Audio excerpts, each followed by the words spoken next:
महिलाएं, जाति और सुधार। आज मध्यवर्गीय परिवारों की ज़्यादातर लड़कियां स्कूल जाती हैं। उनमें से बहुत सारे लड़कों के साथ पढ़ते हैं बड़े होने, और उनमें से बहुत सारी लड़कियां कॉलेज विश्वविद्यालय में जाती हैं और विभिन्न प्रकार की नौकरियां करती हैं। कानून विवाह के लिए 18 वर्ष होना ज़रूरी है और कानून के अनुसार वे किसी भी जाति समुदाय के व्यक्ति से विवाह कर सकते हैं। यहाँ तक कि विधवाओं भी दूसरा विवाह कर सकती हैं। पुरुषों की तरह सभी महिलाएं वोट डाल सकती हैं और चुनाव लड़ सकती हैं। 200 वर्ष पूर्व वर्तमान परिस्थिति से भिन्न थी। ज़्यादातर महिलाओं बच्चों का विवाह कम उम्र में ही करा दिया जाता था। हिंदू मुस्लिम दोनों धर्मों में पुरुष बहुविवाह तक कर सकते थे। देश के कुछ भागों में विधवाओं से ये उम्मीद की जाती थी कि वे अपने पति की चिता के साथ जिंदा जल जाएं। इस तरह की स्वेच्छा से या जबरदस्ती मार दी गई महिलाओं को सती कहकर महिमा मंडित किया जाता था। सती शब्द का अर्थ सदाचारी महिलाएं था। शिक्षा तक महिलाओं का प्रायः कोई पहुंच नहीं थी। ऐसा माना जाता था कि यदि कोई महिला शिक्षित हो जाती तो यह विधवा हो जाएगी। इस प्रकार उन्हें शिक्षा तक कोई पहुंच नहीं थी। संपत्ति पर भी महिलाओं के अधिकार बहुत सीमित थे। महिलाओं की संपत्ति के अधिकार भी प्रतिबंधित कर दिए गए। अधिकांश क्षेत्रों में लोग जाति के आधार पर भी विभाजित थे।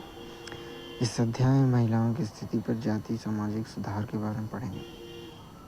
परिवर्तन की दिशा में उठते कदम। 19वीं सदी की शुरुआत से ही हमें सामाजिक रीति रिवाजों और मूल मान्यताओं से संबंधित बहस, मुबाहिसे एवं चर्चाओं का स्वरूप बदलता दिखाई देता है। इसकी एक अहम वजह यह थी कि संसार के नए तरीके विकसित हो रहे थे। पहली बार किताबें, अखबार, पत्रिकाएं, पर्चे, पुस्तिकाएं छप रही थी। ये चीज़ें न केवल उन साधनों के मुकाबले सस्ती थी, बल्कि उन पांडुलिपियों के मुकाबले ज़्यादा लोगों की पहुंच में थीं। उनमें से बहुत सारे अपनी भाषाओं में लिख सकते थे, उनके विचार व्यक्त कर सकते थे। नए शहरों के तमाम तरह के सामाजिक, राजनीतिक, आर्थिक और धार्मिक मुद्दों पर पुरुषों, कभी कभी महिलाओं के बीच चर्चा होती रहती थी। ये चर्चाएं आम जनता तक पहुंच सकती थी, सामाजिक परिवर्तन के आंदोलन से जुड़ी होती थी। इस तरह की चर्चाएं सामान्यतः सभी सुधारकों और सुधार संगठनों की तरफ से शुरू होती थी। राजा राम मोहन राय 1772 से 1833 ईस्वी तक के एक सुधारक थे। उन्होंने कलकत्ता में ब्रह्म समाज के नाम से एक सुधारवादी संगठन बनाया, जिसमें बाद में ब्रह्म समाज के नाम से जाना गया। ब्रह्म सभा बनाया, जिसे बाद में ब्रह्म समाज के नाम से जाना गया। राजा राम मोहन राय देश के पश्चिमी शिक्षा का प्रसार करने, महिलाओं के लिए ज़्यादा स्वतंत्रता व समानता के पक्षधर थे। उन्होंने इस बारे में लिखा कि किस तरह महिलाओं को जबरन घरेलू कार्यों में बांध कर रखा जाता था। उनकी दुनिया घर और रसोई तक ही सीमित कर दी जाती थी। उन्हें बाहर जाकर पढ़ने लिखने की इजाज़त नहीं दी गई थी। विधवाओं के जीवन में बदलाव लाने का प्रयास, सती प्रथा का उन्मूलन। राजा राम मोहन राय इस बात से काफ़ी दुखी थे कि विधवा औरतों को अपनी ज़िंदगी से भारी कष्टों का सामना करना पड़ता है। इसी बात को ध्यान में रखते हुए उन्हें सती प्रथा के खिलाफ मुहिम छेड़ी थी। राजा राम मोहन राय संस्कृत, फारसी, सामान्य कई भारतीय और यूरोपीय भाषाओं के अच्छे ज्ञाता थे। उन्होंने अपने लेखन के जरिए यह सिद्ध करने का प्रयास किया कि प्राचीन ग्रंथों में विधवाओं को जलाने की अनुमति कहीं नहीं दी गई है। 19वीं सदी के प्रारंभ तक बहुत सारे अंग्रेज अफसर भी भारतीय परंपराओं और रीति रिवाजों की आलोचना करने लगे। वे राम मोहन राय के विचारों को सही मानते थे, क्योंकि उनकी एक विद्वान व्यक्ति के रूप में प्रतिष्ठा थी। फलस्वरूप 1829 में सती प्रथा पर पाबंदी लगा दी गई। महिलाओं के जीवन में परिवर्तन के प्रयास में ब्रह्म समाज महिलाओं के लिए अधिक समानता, स्वतंत्रता की बात करता था। विधवा पुनर्विवाह अधिनियम ईश्वरचंद्र विद्यासागर के प्रयासों से आया। वीरासलिंगम पंतुलु ने विधवा पुनर्विवाह के लिए एक संगठन की स्थापना की। ज्योतिराव फुले द्वारा कन्या विद्यालय की स्थापना की गई। पंडिता रमाबाई द्वारा विधवा गृह की स्थापना की गई। विधवा पुनर्विवाह। राजा राम मोहन राय ने इस अभियान के लिए जो रणनीति अपनाई उसे बाद में सुधारकों ने भी अपनाया। जब भी किसी हानिकारक प्रथा को चुनौती देना चाहते थे तो अधिकांश प्राचीन धार्मिक ग्रंथों में ऐसे श्लोक या वाक्य ढूंढने का प्रयास करते जो उनकी सोच का समर्थन करते हों। इसके बाद वे तर्क देते कि संबंधित वर्तमान रीति रिवाज प्रारंभिक परंपरा से के खिलाफ है। प्रसिद्ध सुधारक ईश्वरचंद्र विद्यासागर ने भी विधवा विवाह के पक्ष में प्राचीन ग्रंथ का ही हवाला दिया। अंग्रेज सरकार उनका यह सुझाव मान लिया और सन 1856 में विधवा विवाह के पक्ष में कानून पारित किया जो विधवाओं के विवाह का विरोध करते थे। उन्होंने विद्यासागर पर का भी विरोध किया, यहाँ तक कि उनका बहिष्कार कर दिया। 19वीं सदी के उत्तरार्ध तक विधवा विवाह के पक्ष में चलाया जा रहा आंदोलन देश के सामान्य भागों में भी फैल गया। मद्रास प्रेसिडेंसी के तेलुगु भाषी क्षेत्रों में वीरेशलिंगम पंतुलु ने विधवा विवाह के समर्थन में एक संगठन बनाया था। लगभग उसी समय मुंबई में युवा बुद्धिजीवियों और सुधारकों ने भी विधवा विवाह के प्रचार प्रसार का संकल्प लिया। उत्तर में आर्य समाज की स्थापना करने वाले स्वामी दयानंद सरस्वती ने भी विधवा विवाह का समर्थन किया। इसके बावजूद विवाह करने वाली विधवा महिलाओं की संख्या काफ़ी कम थी। विवाह करने वाली महिलाओं को समाज में आसानी से स्वीकार नहीं किया जाता था। इस तरह रूढ़िवादी तबके इस नए कानून का विरोध करते रहे। लड़कियां स्कूल जाने लगीं। बहुत सारे सुधारकों को लगता था कि महिलाओं की दिशा सुधारने के लिए लड़कियों को शिक्षित करना जरूरी है। कलकत्ता में विद्यासागर, बम्बई में बहुत सारे सामान्य सुधारकों ने लड़कियों के लिए स्कूल खोले। 19वीं सदी के मध्य में इस तरह के प्रारंभिक स्कूल खुले तो बहुत सारे लोग उनसे डरते थे। लोगों को भय था कि स्कूल लड़कियों को घर से निकाल ले जाएंगे और उनके घर कामकाज नहीं करने देंगे। स्कूल जाने के लिए लड़कियों को सार्वजनिक स्थानों से गुजर कर जाना पड़ता था। बहुत सारे लोगों को लगता था कि उनकी इससे लड़कियां बिगड़ जाएंगी। उनकी मान्यता थी कि लड़कियों को सार्वजनिक स्थानों से दूर रहना चाहिए। फलस्वरूप 19वीं सदी में पढ़ने लिखने वाली ज़्यादातर महिलाओं को उनके उदार विचार वाले पिता या पति की देखरेख में घर पर ही पढ़ाया जाता था। कई महिलाओं ने बिना किसी मदद के लिए स्वयं ही पढ़ना सीखा। फलस्वरूप राजसुंदरी देवी ने रात में मोमबत्तियों की टिमटिमाती रोशनी में चुपचाप पढ़ना और लिखना सीखा। 19वीं सदी के आखिरी हिस्से में आर्य समाज द्वारा पंजाब में और ज्योतिराव फुले द्वारा महाराष्ट्र में लड़कियों के लिए स्कूल खोले गए। उत्तर भारत में कुलीन मुस्लिम परिवारों की महिलाएं अरबी में कुरान शरीफ पढ़ना सीखने लगीं। उन्हें घर पर पढ़ने के लिए शिक्षिकाएं रखी जाती थी। इस स्थिति को देखते हुए मुमताज़ अली जैसे कुछ सुधारकों ने कुरान शरीफ की आयतों का हवाला देकर यह कहा कि महिलाओं को भी शिक्षा का अधिकार मिलना चाहिए। 19वीं सदी के आखिर में ही उर्दू में उपन्यासों का सिलसिला शुरू हुआ। इन उपन्यासों में महिलाओं को इस बात के लिए प्रोत्साहित किया जाता था कि वे धर्म और घरेलू कार्यों के बारे में पढ़ें। महिलाओं द्वारा महिलाओं के बारे में लिखना। 20वीं सदी की शुरुआत में बहुत सारी मुस्लिम महिलाओं ने महिला शिक्षा को बढ़ावा देने में अहम भूमिका अदा की। भोपाल की बेगमों ने अलीगढ़ में महिलाओं के लिए प्रारंभिक स्कूल खोला। बेगम रुकैया सखावत हुसैन भी इस दौर की एक प्रभावशाली महिला थी जिन्होंने कलकत्ता, पटना में मुस्लिम लड़कियों के लिए स्कूल खोला। वह रूढ़िवादी विचारों की कटु आलोचक थी। उनका मानना था कि प्रत्येक धर्म के धार्मिक नेताओं ने औरतों के निचले दर्जे में रखा है। कानून के विरुद्ध बाल विवाह के विरुद्ध कानून, महिला संगठनों के विकास तथा इन मुद्दों पर हो रहे लेखन की वजह से सुधारकों के संबंध में आवाज़ और मजबूत हुई। लोग बाल विवाह जैसी स्थापित परंपराओं को चुनौती देने लगे। केंद्रीय सदन में बहुत सारे सांसद जिन्होंने बाल विवाह पर रोक लगाने हेतु कानून बनाने के लिए संघर्ष किया। सन 1929 में बाल विवाह निषेध अधिनियम पारित किया। इस कानून के बारे में वैसी कठोर बहसें और संघर्ष नहीं हुई जैसे पुराने सुधारक कानूनों के बारे में हुए थे। इस कानून के अनुसार 18 वर्ष से कम उम्र के लड़के और 16 वर्ष से कम उम्र की लड़की की शादी नहीं की जा सकती थी। बाद में यह उम्र 18 वर्ष कर दी गई। 1880 के दशक तक आते आते भारतीय महिलाएं विश्वविद्यालय में प्रवेश लेने लगी, जिनमें से कुछ चिकित्सक, कुछ शिक्षिका बन गई। बहुत सारी महिलाएं लिखने लगीं और उन्होंने समाज में महिलाओं की स्थिति पर अपने आलोचनात्मक विचार प्रकाशित किए। पूना में घर पर ही रहकर शिक्षा प्राप्त करने वाली ताराबाई शिंदे ने स्त्री पुरुष तुलना नाम से एक किताब प्रकाशित की, जिनमें पुरुष और महिला के बीच मौजूद सामाजिक फर्कों की आलोचना की गई। संस्कृत की महान विद्वान पंडिता रमाबाई द्वारा का मानना था कि हिंदू धर्म महिलाओं का दमन करता है। उन्होंने ऊंची जातियों की हिंदू महिलाओं की दुर्दशा पर एक किताब लिखी। उन्होंने पूना में एक विधवा गृह की स्थापना की। ससुराल वालों के हाथों अत्याचार झेल रही महिलाओं की पनाह की जाती थी।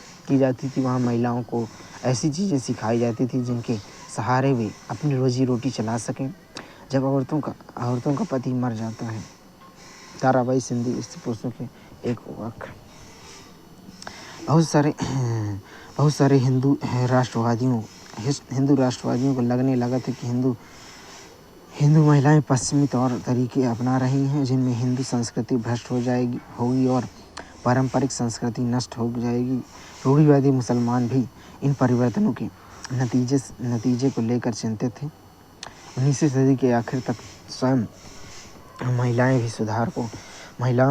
सुधारों के लिए बढ़ चढ़कर प्रयास करने लगी। उन्होंने किताबें लिखी, पत्रिकाएं निकाली, स्कूल और प्रशिक्षण केंद्र खोले तथा महिलाओं को संगठित किया। 20वीं सदी की शुरुआत में महिलाओं को मताधिकार, बेहतर स्वास्थ्य सुविधाएं और शिक्षा के अधिकार के बारे में कानून बनाने के लिए राजनीतिक दबाव समूह बनाने लगे। उनमें से कुछ महिलाओं ने 1920 के दशक के बाद विभिन्न प्रकार के राष्ट्रवादी सामाजिक आंदोलन में हिस्सा लिया। 20वीं शताब्दी में जवाहरलाल नेहरू और सुभाष चंद्र बोस जैसे नेताओं ने महिलाओं के लिए और अधिक स्वतंत्रता व समानता की मांगों का समर्थन किया। राष्ट्रीय नेताओं ने आश्वासन दिया कि स्वतंत्रता मिलने पर सभी पुरुषों व महिलाओं को वोट डालने का अधिकार दे दिया जाएगा, परंतु उनका आह्वान था कि जब तक स्वतंत्रता नहीं मिल जाती तब तक महिलाओं को अंग्रेजी राज विरोधी संघर्ष में कार्यरत रहना चाहिए। जातिगत एवं सामाजिक सुधार। राजा राम मोहन राय ने जाति व्यवस्था की आलोचना करने वाले एक पुराने बौद्ध ग्रंथ का अनुवाद किया। प्रार्थना समाज भक्ति परंपरा का समर्थक था, जिनमें सभी जातियों की आध्यात्मिक समानता पर जोर दिया गया। जाति उन्मूलन के लिए कार्य करने हेतु बम्बई में सन 1840 में परमहंस मंडली का गठन किया गया।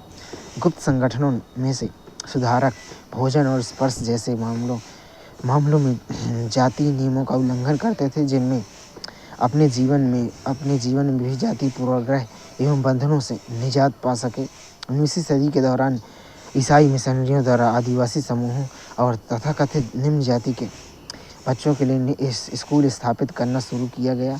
एक और जहां ये बच्चे बदलती दुनिया में अपना रास्ता बनाने के लिए कुछ संगठनों से सुसज्जित थे, वहीं दूसरी ओर गरीबों ने कारखानों और नगर पालिकाओं में नौकरी की तलाश में अपना गांव छोड़ना शुरू कर दिया। कुछ लोग असम, मॉरिशस, त्रिनिदाद और इंडोनेशिया के बागानों में भी काम की तलाश में गए।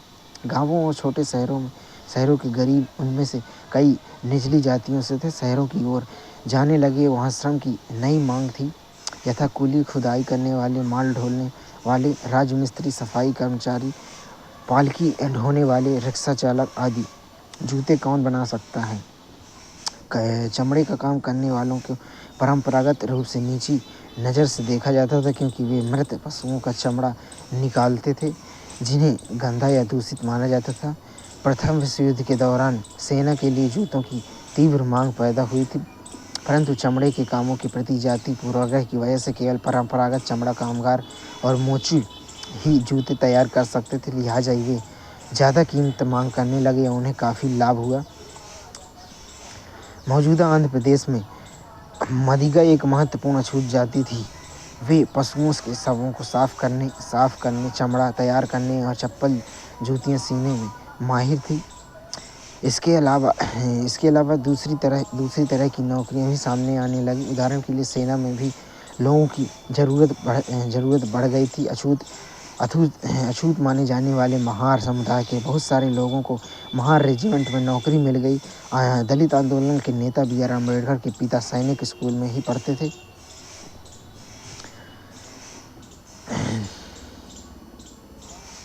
कक्षा में जगह नहीं। बम्बई प्रेसिडेंसी में सन 1829 में भी अछूतों को सरकारी स्कूलों में प्रवेश नहीं दिया जाता था। जब उन्होंने इस अधिकार के लिए कठोरतापूर्वक आवाज़ उठाई तो कक्षा के बाहर बरामदे में बैठकर सबक सुनने की इजाज़त दी गई ताकि कमरे को दूषित न कर सके जहां ऊंची जाति के लड़कों को पढ़ाया जाता था। समानता और न्याय की मांग 19वीं सदी के दूसरे हिस्से तक गैर ब्राह्मण जातियों के भीतर भी लोग जाति भेदभाव के खिलाफ आवाज़ उठाने लगे। उन्होंने सामाजिक समानता और न्याय की मांग करते हुए आंदोलन शुरू कर दिया। मध्य भारत में सतनामी आंदोलन की शुरुआत घासीदास ने की थी। उन्होंने चमड़ा का काम करने वालों को संगठित किया और उनकी सामाजिक स्थिति में सुधार के लिए आंदोलन छेड़ दिया। पूर्वी बंगाल में हरिदास ठाकुर के मतुआ पंथ ने चांडाल काश्तकारों के बीच काम किया। हरिदास ने जाति व्यवस्था को सही ठहराने वाले ब्राह्मणवादी ग्रंथों का सवाल उठाया जिससे आज केरल कहा जाता है। वहाँ इजवा जाति के श्री नारायण गुरु ने अपने लोगों के बीच एकता का आदर्श रखा। उन्होंने जातिगत भिन्नता के आधार पर लोगों के बीच भेदभाव करने का विरोध किया। उनके अनुसार सारी मानवता ही एक जाति है। श्री नारायण गुरु का उनका एक महत्वपूर्ण कथन था कि और जाति और दैवत मनुष्यों मानव की एक जाति, एक धर्म, एक ईश्वर है। इन सभी पंथों की स्थापना ऐसे लोगों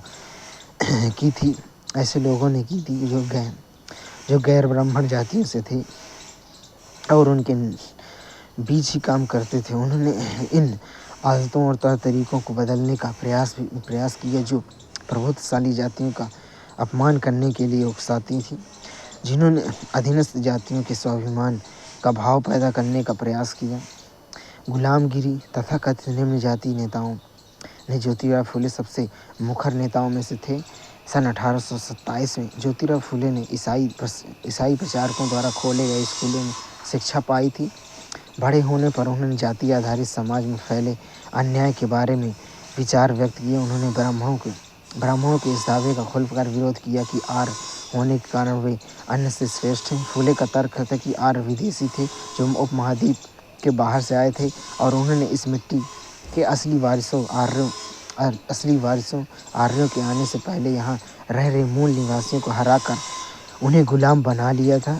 जब आर्यों ने अपना प्रभुत्व स्थापित कर लिया तो वे पराजित जनता के नीच निम्न जाति वाला मानने लगे। फुले के अनुसार ऊंची जातियों का उनकी जमीन और सत्ता पर कोई अधिकार नहीं है। यह धरती यहाँ के देसी लोगों की, कथित निम्न जाति के लोगों की है। फुले ने दावा किया कि आर्यों के शासन से पहले यहाँ स्वर्ण युग था। तब योद्धा किसान जमीन जोतते थे और मराठा देहात पर न्यायसंगत और निष्पक्ष तरीके से शासन करते थे। उन्होंने सुझाव दिया कि शूद्रों, श्रमिक जातियों और अतिशूद्रों, अछूतों को जाति भेदभाव खत्म करने के लिए संगठित होना चाहिए। फुले द्वारा स्थापित किए गए सत्यशोधक समाज नामक संगठन ने जाति समानता के समर्थन में मुहिम चलाई। सन 1873 में फुले ने गुलामी नामक एक पुस्तक लिखी। इससे लगभग 10 वर्ष पूर्व अमेरिकी गृहयुद्ध हो चुका था, जिसके फलस्वरूप अमेरिका में दास प्रथा खत्म कर दी गई थी। फुले ने अपनी पुस्तक उन सभी अमेरिकियों को समर्पित की जिन्होंने गुलामों की मुक्ति दिलाने के लिए संघर्ष किया था। इस तरह उन्होंने भारत में निम्न जातियों और अमेरिका के काले गुलामों की दुर्दशा को एक दूसरे से जोड़ दिया। जैसा कि उदाहरण पता चलता है कि फुले ने फुले ने जाति व्यवस्था की ओर आलोचना को सभी प्रकार की गैर बराबरी से जोड़ दिया। वह उच्च जाति की महिलाओं की दुर्दशा, मजदूरों की समस्याओं और निम्न जातियों की अपमानपूर्ण परिस्थितियों के विषय में गहरे तौर पर चिंतित थे। जाति सुधार का यह आंदोलन 20वीं सदी में भी पश्चिम भारत में बी.आर. अम्बेडकर और दक्षिण में ई.वी. रामास्वामी नायकर जैसे महान दलित नेताओं के नेतृत्व में चलता रहा। मंदिरों में कौन जा सकता? अम्बेडकर एक महार परिवार में पैदा हुए थे। बचपन में उन्होंने इस बात को बहुत नज़दीक देखा कि रोज़ाना ज़िंदगी में जाति भेदभाव और पूर्वाग्रह क्या होता है। स्कूल में उन्होंने कक्षा के बाहर ज़मीन पर बैठना पड़ता था। उन्हें सवर्ण बच्चों द्वारा इस्तेमाल किए जाने वाले नलकों से पानी पीने की इजाज़त नहीं थी। स्कूल की पढ़ाई पूरी करने के बाद उन्हें उच्च अध्ययन के लिए अमेरिका जाने के लिए हेतु फेलोशिप मिल गई थी। सन 1919 में भारत लौटने पर उन्होंने समकालीन समाज में उच्च जाति सत्ता संरचना का अध्ययन किया और तथा लिखा। सन 1927 में अम्बेडकर ने मंदिर प्रवेश आंदोलन शुरू किया। इसमें महार जाति के लोगों ने बड़ी संख्या में हिस्सा लिया। ब्राह्मण पुजारी इस बात पर बहुत आग बबूला हुए कि दलित भी मंदिर में जलाशय का पानी इस्तेमाल कर सकें। मंदिर के जलाशय का पानी इस्तेमाल कर रहे हैं। सन 1927 से सन 1935 के बीच अम्बेडकर ने मंदिरों में प्रवेश के लिए ऐसे 3 आंदोलन चलाए। वह पूरे देश को दिखाना चाहते थे कि समाज में जाति पूर्वाग्रह की जकड़ कितनी मजबूत है। हम भी इंसान हैं। सन 1927 में अम्बेडकर ने कहा था कि हम सिर्फ ये सिद्ध करने के लिए तालाब पर जाना चाहते हैं कि औरों की तरह हम भी इंसान हैं। हिंदू समाज का 2 सिद्धांत, समानता और जातिवाद की समाप्ति का पुनर्गठन किया जाना चाहिए। गैर ब्राह्मण आंदोलन 20वीं शताब्दी के आरंभ में गैर ब्राह्मण आंदोलन शुरू हुए। इन प्रयासों में उन गैर ब्राह्मण जातियों का जिन्होंने शिक्षा, धन, प्रभाव हासिल किया उनका तर्क कि ब्राह्मण तो उत्तर से आए उन आर्य आक्रमणकारियों के वंशज जिन्होंने यहाँ के मूल निवासियों देसी द्रविड़ नस्लों को हराकर दक्षिणी भाग पर विजय हासिल की। उन्होंने सत्ता पर ब्राह्मणवादी दावे को भी चुनौती दी। पेरियार के नाम से प्रसिद्ध ई.वी. रामास्वामी नायकर एक मध्यवर्गीय परिवार में पले बढ़े। अपने प्रारंभिक जीवन में वे सन्यासी थे। उन्होंने संस्कृत शास्त्रों का गंभीरता से अध्ययन किया था। बाद में कांग्रेस के सदस्य बने, परंतु जब उन्होंने राष्ट्रवादियों द्वारा आयोजित की गई एक दावत में देखा कि वहां बैठने के लिए जातियों के हिसाब से अलग अलग इंतजाम किया गया तो उन्होंने हताश होकर पार्टी छोड़ दी। इस दावत में निम्न जातियों और उच्च जातियों के लिए अलग अलग बैठने का इंतजाम किया गया था। पेरियार की समझ में आ चुका था कि अछूतों को उनके स्वाभिमान के लिए स्वयं लड़ना होगा। इस बात को ध्यान में रखते हुए उन्होंने स्वाभिमान आंदोलन शुरू किया। उनका कहना था कि मूल तमिल और द्रविड़ संस्कृति के असली वाहक अछूत ही हैं। जिन्हें ब्राह्मणों ने अपने अधीन कर दिया है। उनका मानना था कि सभी धार्मिक नेता और मुखिया सामाजिक विभाजन और समानता को इससे पदार्थ मानते हैं। इसलिए सामाजिक समानता के लिए सभी धर्मों के अछूतों को स्वयं मुक्ति पानी होगी। महिलाओं के बारे में पेरियार ने लिखा कि तारा मुकुरतम जैसे शब्दों के आगमन के बाद हमारी महिलाएं अपनी पतियों के हाथ की कठपुतलियां बन गई थी। हमें ऐसे पिताओं के संरक्षक में जीना पड़ा जो अपनी बेटियों को सलाह देते उन्हें पतियों के उपहार में दिया जा चुका है। अब वे अपने पति के घर का हिस्सा हैं। यह संस्कृत के साथ हमारी घनिष्ठता का परिणाम है। पेरियार द्वारा रचित चिंता नायकन में उद्धृत है। पेरियार हिंदू वेद पुराणों के कट्टर आलोचक थे। खासतौर पर मनु द्वारा रचित संहिता, भगवद गीता, रामायण के वे कटु आलोचक थे। उनका मानना था कि ब्राह्मणों ने निचली जातियों पर अपनी सत्ता तथा महिलाओं पर पुरुषों का प्रभुत्व स्थापित करने के लिए इन पुस्तकों का सहारा लिया। ये दलीलें लोगों को सहज रास नहीं आई। निम्न जाति नेताओं ने भाषणों, विचारपूर्ण लेखन और आंदोलन से उच्च जाति राष्ट्रीय नेताओं के बीच कुछ आत्ममंथन और आलोचना की प्रक्रिया शुरू की, परंतु रूढ़िवादी हिंदू समाज ने भी उत्तर में समानता धर्म समानताओं तथा धर्म महामंडल और बंगाल के ब्राह्मण समाज जैसे संगठनों के जरिए इन रुझानों का सख्ती से विरोध किया। इन संगठनों का उद्देश्य यही था कि हिंदू धर्म में जाति ऊंच नीच को महत्व दिया जाता था, उस पर कोई आँच न आए। ये साबित करना चाहते थे कि इस बात को धार्मिक ग्रंथों में भी समानता मिली हुई है। औपनिवेशिक काल के बाद भी जाति के प्रश्न पर बहस और संघर्ष चलते रहे और वे आज भी जारी है। सुधारों के लिए संगठित है। ब्रह्म समाज की स्थापना सन 1830 में की गई थी। यह संस्था सभी प्रकार के मूर्ति पूजा और बलि के विरुद्ध थी एवं उसके अनुयायी उपनिषद में विश्वास रखते थे। इनके सदस्यों को सामान्य धार्मिक प्रथाओं या परंपराओं की आलोचना करने का अधिकार नहीं था। ब्राह्मण समाज ने विभिन्न धर्मों के आदर्शों, खासतौर से हिंदुओं और ईसाई धर्म के विचारों की आलोचनात्मक व्याख्या करते हुए उनके नकारात्मक सकारात्मक पहलुओं पर प्रकाश डाला। डेरोजियो एवं यंग बंगाल 1820 के दशक में Henry Louis William Derozio Hindu college Calcutta के अध्यापक थे। उन्होंने अपने विद्यार्थी को परिवर्तनकारी विचारों से अवगत कराया। उन्होंने तमाम तरह की सत्ता पर सवाल उठाने के लिए प्रेरित किया। इसके द्वारा शुरू किए गए यंग बंगाल आंदोलन कि उनके विद्यार्थियों ने परंपराओं और रीति रिवाजों पर उंगली उठाई, महिलाओं के लिए शिक्षा की मांग की एवं सोच व अभिव्यक्ति की स्वतंत्रता के लिए अभियान चलाया।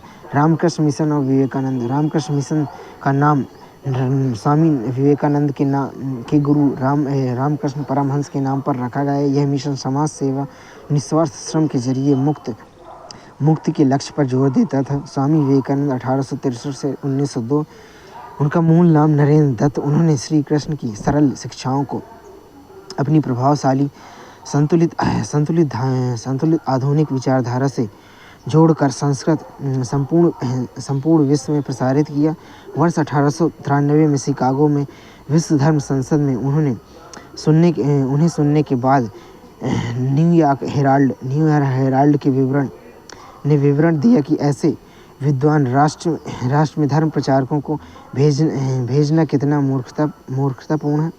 वास्तव में स्वामी विवेकानंद आधुनिक समय से पहले भारतीय थे, जिन्होंने विश्वव्यापी स्तर पर केवल वेदांत दर्शन के आध्यात्मिक गौरव को पुनर्स्थापित किया। लेकिन उनका उद्देश्य केवल धर्म की व्याख्या करना नहीं था। अपने देववासियों की निर्धनता और दुर्दशा ने उन्हें अतिशय दुख हुआ। उनका यह दृढ़ विश्वास था कि कोई भी सुधार तभी सफल हो सकता है जब जनसमूह की दशा उन्नत हो। अंततः भारत के लोगों को उन्होंने रसोई घर के धर्म की संकीर्ण चार दीवारी से बाहर निकलने और राष्ट्र की सेवा में एकजुट होने का आह्वान किया। इस आह्वान द्वारा भारतीय राष्ट्र की प्रारंभिक अवस्था में उन्होंने असाधारण योगदान दिया, किंतु राष्ट्रवाद के बारे में उनकी भावना संपूर्ण संकीर्ण नहीं थी। उन्हें यह विश्वास था कि मानव जाति को निम्न समस्याओं का सामना करना पड़ रहा है। उन पर तभी नियंत्रण पाया जा सकता है जब विश्व के सभी राष्ट्र एक समान अंतराल पर एक साथ आएं। अंततः एक सामान्य आध्यात्मिक विरासत के आधार पर उन्होंने युवाओं को एक होने का उपदेश दिया। इस उद्बोधन में वह वास्तव में नई विचारधारा के प्रतीक और भविष्य के लिए एक महान शक्ति का स्रोत बन गए। प्रार्थना समाज 1867 में बंबई में स्थापित प्रार्थना समाज ने जाति बंधनों को खत्म करने और बाल विवाह में उन्मूलन के लिए प्रयास किया। प्रार्थना समाज में महिलाओं की शिक्षा को प्रोत्साहित किया और विधवा विवाह पर पाबंदी के खिलाफ आवाज़ उठाई। उनकी धार्मिक बैठकों में हिंदू, बौद्ध, ईसाई ग्रंथों पर विचार किया जाता था। वेद समाज मद्रास, चेन्नई में वर्ष 1864 में वेद समाज की स्थापना हुई। वेद समाज ब्रह्म समाज से प्रेरित था। 1864 में वेद समाज में जाति भेदभाव समाप्त करने, विधवा विवाह, महिला शिक्षा को प्रोत्साहित करने के लिए किया गया था। इसका सदस्य ईश्वर के अस्तित्व में विश्वास रखते थे। उन्होंने रूढ़िवादी हिंदुत्व के अंधविश्वास और अनुष्ठान की सख्त निंदा की।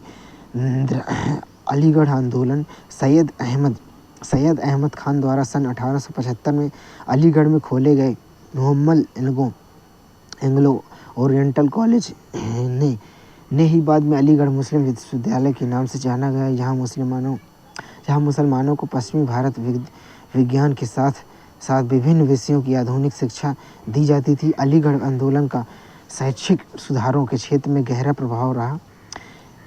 सिंह सभा आंदोलन, सिखों ने सुधारवादी संगठन के रूप में सिंह सभाओं की स्थापना सन 1873 में अमृतसर में शुरू हुई। बाद में सन 1879 में लाहौर में सिंह सभा का गठन किया गया। इन सभाओं ने सिख धर्म को अंधविश्वास, जाति भेदभाव और ऐसे आचरण जिन्हें वे गैर सिख समझते थे, वे मुक्त कराने का प्रयास किया।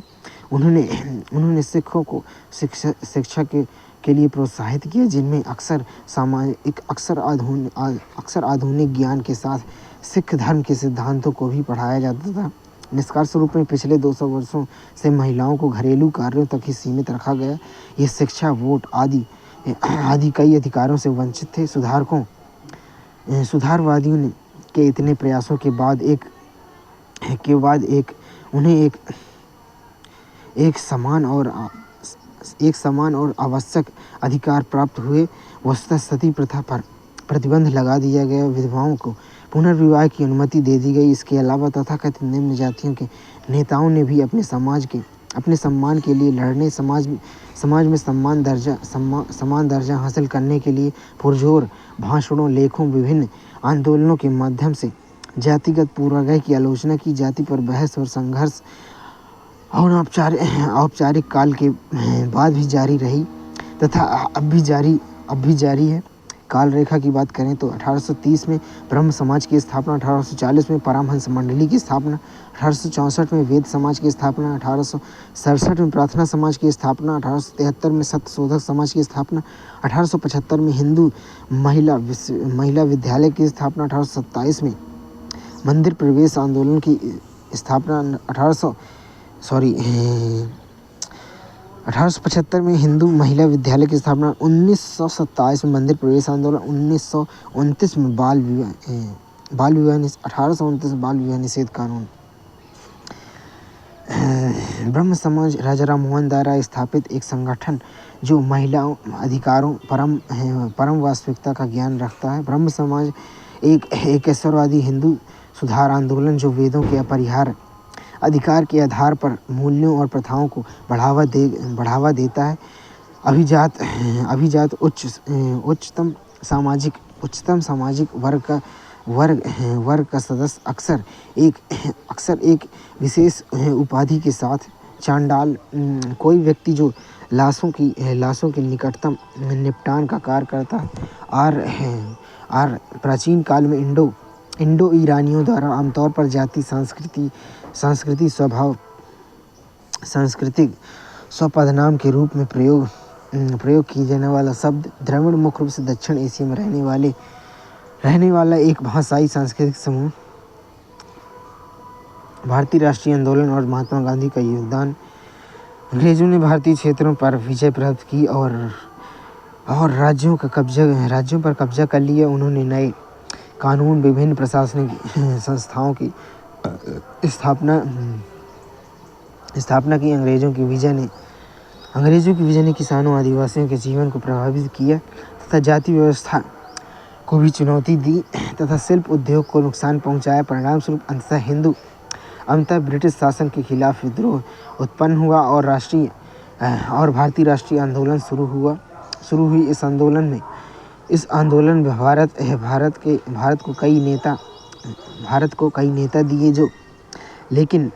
नेता दिए। इनमें महात्मा गांधी सबसे प्रभावशाली नेता।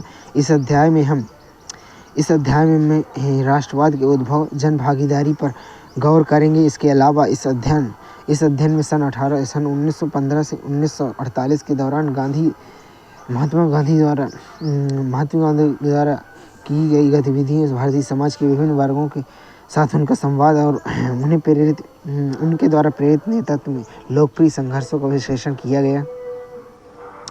भारत के राष्ट्रवाद के विकास के चरण की बात करें तो नस्ली भेदभाव, आधुनिक पाश्चात्य शिक्षा का प्रसार, प्रेस अखबार का प्रसार, सामाजिक धार्मिक आंदोलन, अंग्रेजों द्वारा आर्थिक शोषण, परिवहन और संचार का विकास, लॉर्ड लिटन द्वारा प्रशासनिक नीतियाँ, एल्बर्ट बिल विवाद। राष्ट्रवाद का उदय कैसे हुआ भारत में? भारत में मूल रूप से रहने वाले विभिन्न वर्ग, रंग, जाति, पंथ, भाषा, लिंग के लोगों का घर है। यह भी है, साथ ही यह देश, उसके संसाधन और व्यवस्थाओं उन सभी के लिए है। यह चेतना कि ब्रिटिश भारत के संसाधनों और यहाँ के लोगों के जीवन पर नियंत्रण कर रहे थे। तब तक यह नियंत्रण समाप्त नहीं हो जाता। जब तक यह नियंत्रण समाप्त नहीं होता तब तक भारत भारतीयों के लिए नहीं हो सकता है। 1850 के बाद गठित राजनीतिक संघों द्वारा स्पष्ट रूप से व्यक्त की जाने लगी। इसमें से अधिकांश संघों का नेतृत्व वकीलों एवं अंग्रेजी शिक्षित पेशेवरों द्वारा किया गया था। इनमें अधिक महत्वपूर्ण सार्वजनिक सभा, सार्वभौमिक व शाब्दिक अर्थ सभी लोगों या उनके लिए मतलब सभी प्लस जनिक लोगों का इक्वल टू लोगों का। इंडियन एसोसिएशन, मद्रास महाजन सभा, बॉम्बे प्रेसिडेंसी एसोसिएशन निश्चित रूप में भारतीय राष्ट्रीय कांग्रेस थे। हालांकि इसमें से कई संगठन देश के विभिन्न क्षेत्रों में कार्यरत थे, लेकिन उनके लक्ष्यों को भारत के सभी लोगों के लक्ष्यों के रूप में बताया गया था, न कि एक क्षेत्र में समुदाय या वर्ग के लक्ष्यों के रूप में। उन्होंने इन विचार के साथ कार्य किए कि लोगों को संप्रभु होना चाहिए। एक आधुनिक नेता और राष्ट्रवाद की प्रमुख विशेषता है और भारत के लोगों को स्वयं से संबंधित मुद्दों के निर्णय लेने का अधिकार होना चाहिए। कांग्रेस इसके पक्ष में बोलने का प्रयास कर रही थी। कांग्रेस किसके पक्ष में बोलने का प्रयास कर रही थी? जनवरी 1886 में द इंडियन मिरर नामक अखबार लिखा। बम्बई में आयोजित प्रथम राष्ट्रीय कांग्रेस हमारे देश के भावी संसद का केंद्रक है। यह हमारे देशवासियों के लिए अल्पकालिक रूप से लाभकारी परिणामों को जन्म देगी। बद्रुद्दीन तैयब जी ने 1887 में अध्यक्ष की हैसियत से कांग्रेस को संबोधित करते हुए कहा, यह कांग्रेस भारत के किसी एक वर्ग समुदाय के प्रतिनिधियों से मिलकर नहीं बनी, बल्कि यह भारत के सभी समुदायों की संस्था है। ब्रिटिश भारत के प्रति असंतोष 1870 से 1878 का शस्त्र अधिनियम। इस अधिनियम ने भारतीयों को हथियार रखने पर अनुमति नहीं दी। वर्नाकुलर प्रेस एक्ट 1878 यह अधिनियम उन लोगों को शांत करने के प्रयास में बनाया गया था जो सरकार के आलोचक थे। अधिनियम ने सरकार को समाचार पत्रों की प्रिंटिंग प्रेस सहित उनकी संपत्तियों, यहाँ तक कि समाचार पत्रों के कुछ भी ऐसा प्रकाशित किया जो आपत्तिजनक हो, को जब्त करने की अनुमति। एल्बर्ट बिल 1883 यह बिल यह बिल यूरोपीय व्यक्तियों के मुकदमे की व्यवस्था करता था और देश के ब्रिटिश एवं भारतीय न्यायाधीशों के बीच समानता की मांग करता था। लेकिन जब स्वेतों ने बिल का विरोध किया और सरकार के द्वारा बिल वापस लेने की दबाव डाला गया, तो भारतीय क्रोधित हो गए। इस कार्यक्रम ने भारत में अंग्रेजों के नस्ली रवैये को प्रकाशित किया। इल्बर्ट बिल विवाद ने शिक्षित भारतीयों को एक अखिल भारतीय संगठन की स्थापना के लिए इच्छा को और मजबूत कर दिया। भारतीय राष्ट्रीय कांग्रेस का गठन 1885 दिसंबर 1885 में भारतीय राष्ट्रीय कांग्रेस की स्थापना हुई, जिसमें 72 प्रतिनिधि शामिल हुए। इन प्रतिनिधियों में दादा भाई नौरोजी, फिरोज शाह मेहता, बदरुद्दीन तैयबजी, W.C. बनर्जी, सुरेंद्र नाथ बनर्जी, रमेश चंद्र दत्त, S. सुब्रमण्य अय्यर आदि नेता शामिल थे, जो मुख्य रूप से बॉम्बे और कलकत्ता शहरों से थे। लंदन में बसे एक व्यापारी और प्रचारक एवं कुछ समय के लिए ब्रिटिश संसद के सदस्यों के रूप में दादा भाई नौरोजी ने युवा राष्ट्रवादियों का मार्गदर्शन किया। एक सेवानिवृत्त ब्रिटिश अधिकारी A.O. ह्यूम ने भी विभिन्न क्षेत्रों में भारतीयों को एक साथ लाने का योगदान दिया।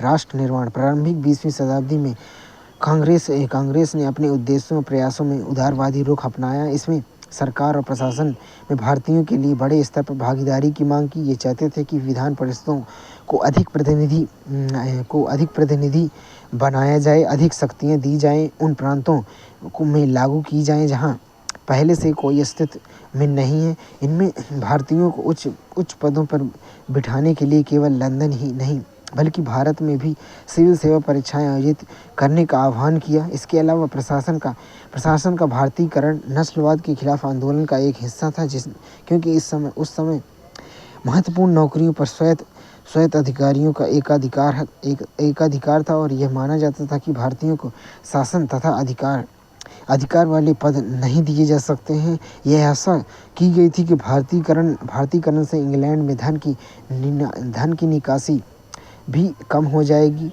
प्रारंभिक कांग्रेस ने न्यायपालिका को कार्यपालिका से अलग करने, शस्त्र अधिनियम को निरस्त करने, भाषण और अभिव्यक्ति की स्वतंत्रता की भी मांग की एवं कई आर्थिक मुद्दे उठाए।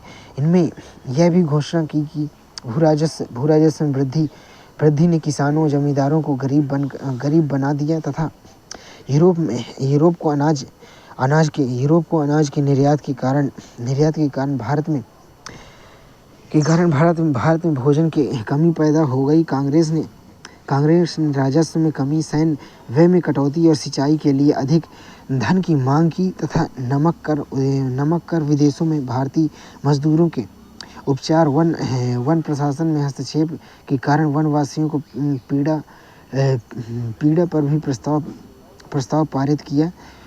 उपयुक्त प्रयास दर्शाते हैं कि शिक्षित अभिजात वर्ग संगठन होने के बावजूद ब्रिटिश शासन के अन्यायपूर्ण प्रकृति के बारे में सार्वजनिक जागरूकता विकसित करना चाहते थे। उन्होंने समाचार पत्र प्रकाशित किए, लेख लिखे, दिखाए कि कैसे ब्रिटिश शासन देश के आर्थिक रूप से बर्बाद कर रहा है। उन्होंने अपने भाषणों में ब्रिटिश शासन की भी आलोचना की तथा जनता के विचार जुटाने के लिए देश के विभिन्न हिस्सों में अपने प्रतिनिधि भेजे। उन्हें लगा कि अंग्रेज स्वतंत्रता और न्याय के आदर्श का सम्मान करते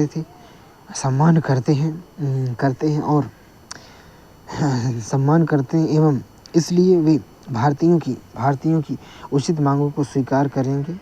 गरम दल और स्वदेशी आंदोलन 1890 के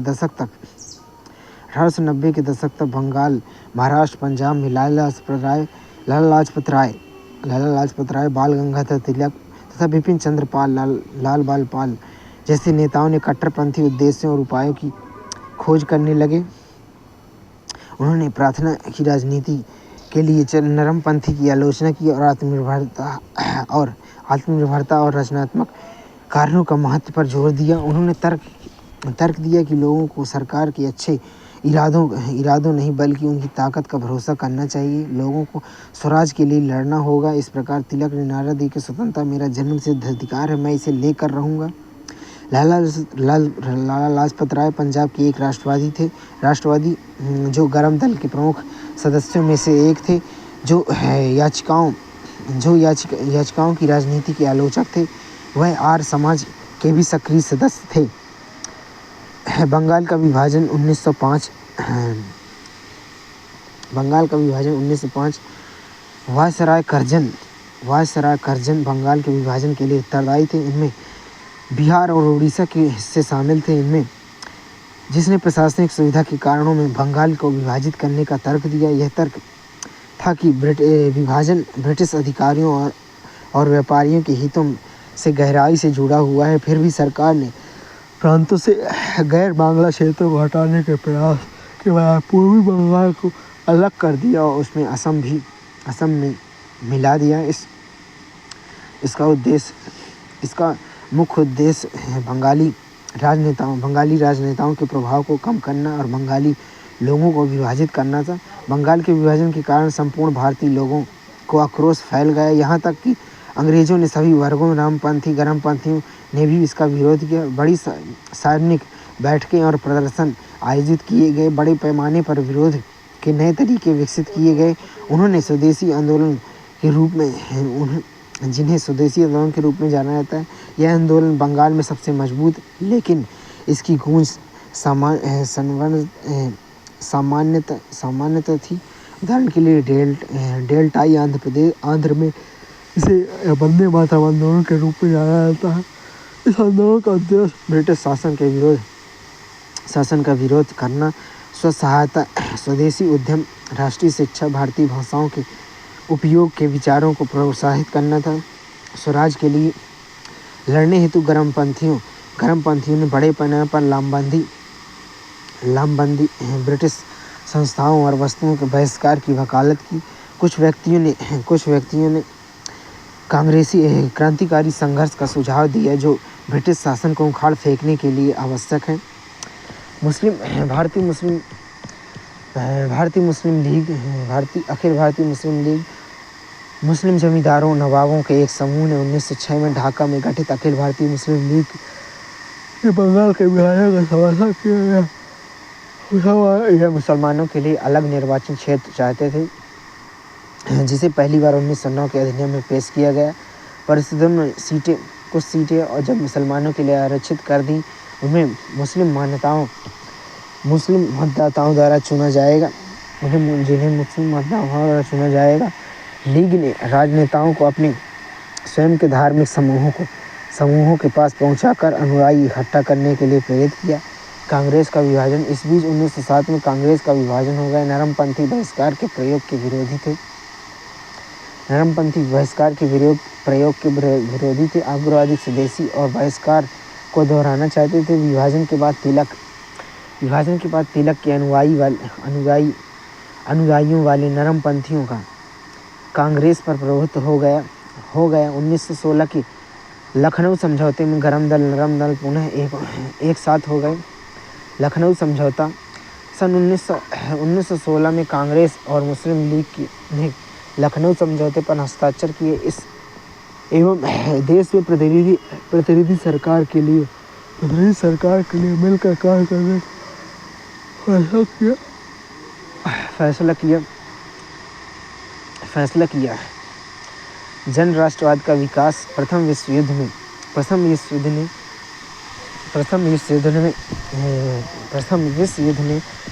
आर्थिक राजनीतिक स्थिति बदल दिया। इसमें रक्षा व्यय में वृद्धि हुई और बदले में सरकार ने व्यक्तिगत आय और व्यावसायिक लाभ पर कर में वृद्धि कर दी। अन्य सैन्य व्यय में वृद्धि और युद्ध आपूर्ति की मांग के कारण कीमतों में भारी वृद्धि हुई, जिससे सामान्य जन के लिए कठिनाई पैदा हुई।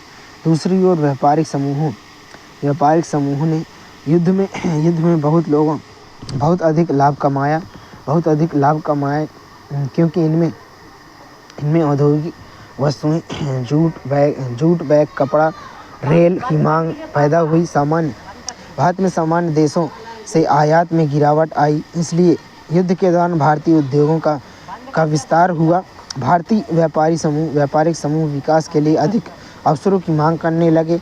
युद्ध के कारण अंग्रेजों को अपनी सेना का विस्तार करना पड़ा। गांवों पर विदेशी उद्देश्यों के लिए सैनिकों की आपूर्ति करने का दबाव डाला गया। बड़ी संख्या में सैनिकों को विदेशी सेवा के लिए भेजा गया।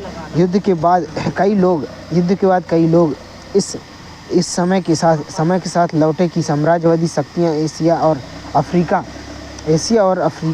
अफ्रीका के लोगों का शोषण कर रही थी। इसके अलावा रूसी क्रांति 1917 ने किसानों और श्रमिकों के संघर्ष एवं समाजवाद के विचार के बारे में खबरें व्यापक रूप में फैलीं, जिससे भारतीय राष्ट्रवादी प्रेरित हुए। इस प्रकार 1919 के बाद ब्रिटिश शासन के खिलाफ संघर्ष धीरे धीरे जन आंदोलन बन गया, जिसमें किसान, आदिवासी, विद्यार्थी, महिलाओं और कभी कभी कारखानों के मजदूर भी शामिल थे। 1920 के दशक में कुछ व्यापारिक समूहों ने भी सक्रिय रूप से कांग्रेस का समर्थन करना शुरू कर दिया। महात्मा गांधी का भारत आगमन राष्ट्रवाद के इतिहास में प्राय एक व्यक्ति को राष्ट्र के निर्माण के लिए उत्तरदायी माना जाता है। जैसे उदाहरण के लिए गैरिबाल्डी इटली के निर्माण में, जॉर्ज वाशिंगटन अमेरिकी स्वतंत्रता संग्राम और हो ची मिन वियतनाम के औपनिवेशिक शासन से मुक्त कराने के लिए संघर्ष के लिए उत्तरदायी माना जाता है। उसी प्रकार महात्मा गांधी को भारतीय राष्ट्र के निर्माण के लिए भारत का राष्ट्रपिता माना जाता है। हालांकि वाशिंगटन या हो ची मिन के सामने महात्मा गांधी का राजनीतिक सफर उस समाज द्वारा प्रेरित और विवश था जिसमें वे रहते थे। 46 वर्ष की आयु में मोहनदास करमचंद गांधी जनवरी 1915 में दक्षिण अफ्रीका से भारत आए। दक्षिण अफ्रीका में वह वकील के रूप में दक्षिण अफ्रीका गए और समय के साथ उस क्षेत्र में भारतीय समुदाय के नेता बन गए। उस देश में नस्लवादी प्रतिबंधों के खिलाफ अहिंसात्मक मार्च, जिसे सत्याग्रह कहा जाता है, ने भारतीयों का नेतृत्व करने के बाद वह पहले एक सम्मानित नेता थे जो अंतर्राष्ट्रीय स्तर पर जाने जाते थे। उनके दक्षिण अमेरिकी अभियानों के कारण कई भारतीयों के संपर्क में आए हिंदू, मुस्लिम, पारसी, ईसाई, गुजराती, तमिल, उत्तर भारतीय तथा उच्च वर्ग के व्यापारी, वकील और एवं कर्मचारी। भारत में प्रारंभिक चरण वर्ष 1915 में गांधी जी जिस भारत में वापस आए वह उस भारत से भिन्न था जिन्होंने सन 1893 में छोड़ा था। यह राजनीतिक रूप से कहीं अधिक सक्रिय था। कांग्रेस अब अधिकांश प्रमुख शहरों कस्बों में शाखाएं 1905-7 में स्वदेशी आंदोलन के मध्य वर्ग के बीच उनकी अपील उद्देश्यों को और अधिक व्यापक बना दिया था। लाल बाल पाल जैसे नेताओं ने औपनिवेशिक शासन के उग्रवादी विरोध की वकालत की। यह उदारवादियों का एक समूह था जो अधिक क्रमिक और प्रेरक दृष्टिकोण को प्राथमिकता देता था। इन नरमपंथियों ने गांधी जी के सर्वमान्य राजनीतिक गुरु गोपाल कृष्ण गोखले तथा मोहम्मद अली जिन्ना भी थे, जो गांधी जी की तरह लंदन में प्रशिक्षित गुजराती मूल के वकील थे। गोखले की सलाह पर महात्मा गांधी ने भारत में अपना पहला वर्ष पूरे देश की यात्रा करते हुए भूमि और उनके लोगों, उनकी ज़रूरतों एवं समग्र स्थिति के जानने की व्यतीत किया। गांधी के पहले प्रमुख राजनीतिक उपस्थिति गांधी पहली बार सार्वजनिक उपस्थिति फरवरी 1916 में बनारस हिंदू विश्वविद्यालय में उद्घाटन समारोह में। उन्हें दक्षिण अफ्रीका में उनके सराहनीय कार्यों के आधार पर उन्हें आमंत्रित किया गया था। इस कार्य में आमंत्रित लोगों ने देश के प्रमुख प्रभावशाली लोग शामिल थे, जिनके दान से बीएचयू की स्थापना में योगदान दिया। इनमें एनी बेसेंट जैसे कांग्रेस के नेता भी उपस्थित थे। बीएचयू के उद्घाटन के समय गांधी जी ने भारतीय अभिजात वर्ग पर मेहनतकश गरीबों के प्रति चिंता की कमी का आरोप लगाया। गांधी जी ने विशेषाधिकार प्राप्त आमंत्रित लोगों से कहा कि भारत के लिए मुक्ति तब तक संभव नहीं है जब तक कि आप स्वयं को इस अलंकारों से मुक्त नहीं करते हैं। इनमें भारत के अपने हम वतनों की भलाई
गांधी ने विशेषाधिकारों प्राप्त आमंत्रित लोगों से कहा कि भारत के लिए मुक्ति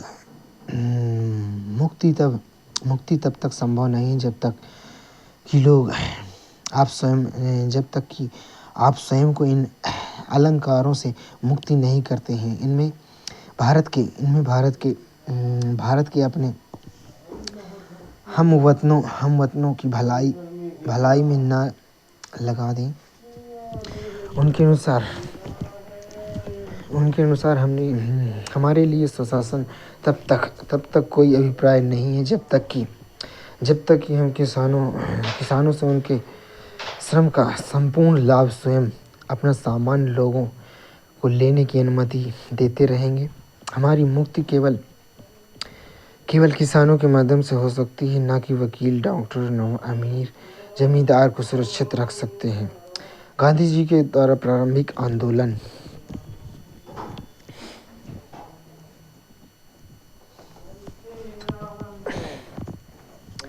दिसंबर 1916 में लखनऊ में आयोजित वार्षिक कांग्रेस अधिवेशन में बिहार के चंपारण में एक किसान ने उनसे संपर्क किया जिन्होंने उन्हें ब्रिटिश नील बागान मालिकों द्वारा किसानों के साथ किए जाने वाले कठोर व्यवहार के बारे में बताया। शांति से पढ़ो, ठीक है, नहीं तो जाओ छत नहीं पे।